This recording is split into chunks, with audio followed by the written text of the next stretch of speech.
यह कहानी उस नौजवान की है जिसने भारत को आजादी का रास्ता दिखाया, जिसका नाम सुनकर आज भी सीना गर्व से चौड़ा हो जाता है। वह था भगत सिंह। भगत सिंह का जन्म 28 सितंबर 1907 को पंजाब के एक क्रांतिकारी परिवार में हुआ। जब वह पैदा हुए उसी दिन उनके पिता और चाचा जेल से रिहा हुए। घर में आजादी की हवा बचपन से चलती थी। बचपन में ही उन्होंने किसानों पर अंग्रेजों के अत्याचार देखे। जलियांवाला बाग हत्याकांड ने उन्हें भीतर तक हिला दिया। वह अपनी किताबों के पन्नों पर बंदूक और आजादी के नारे बनाने लगे।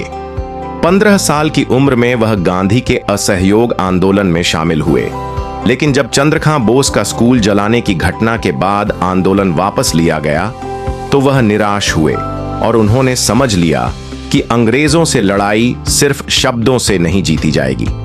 भगत सिंह लाहौर आ गए और नौजवान भारत सभा बनाई। यहां वह युवा साथियों को आजादी और समानता के विचार समझाते थे।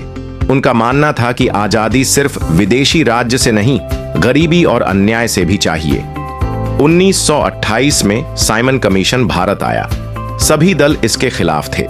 इसी दौरान लाला लाजपत राय पर पुलिस ने लाठी चार्ज किया और उनकी मृत्यु हो गई। यह घटना भगत सिंह को अंदर से जला गई। उन्होंने अपने साथियों राजगुरु और सुकेदव के साथ मिलकर लाला लाजपत राय के लिए इंसाफ का फैसला किया। लाहौर में ब्रिटिश अफसर सैंडर्स की गोली मारकर हत्या की गई। इसके बाद वह वेश बदलकर शहर से निकल गए, लेकिन उनका लक्ष्य सिर्फ बदला नहीं बल्कि क्रांति का संदेश देना था। 1929 में दिल्ली की सेंट्रल असेंबली में बम फेंका गया। बम गैर घातक था ताकि कोई मरे नहीं, यह सिर्फ एक आवाज थी ताकि भारत जागे। बम फेंकने के बाद वह भागे नहीं, वहीं खड़े होकर नारे लगाए, इनकलाब जिंदाबाद। यह गिरफ्तारी उनकी योजना का हिस्सा थी। वह चाहते थे कि अदालत में अपनी बात सीधे देश तक पहुंचा सकें। जेल में भगत सिंह ने भूख हड़ताल की। उनका उद्देश्य था कि भारतीय और ब्रिटिश कैदियों को समान अधिकार मिले। 116 दिन की हड़ताल ने पूरे देश को हिला दिया। वह सिर्फ क्रांतिकारी नहीं, वह विचारों के योद्धा थे।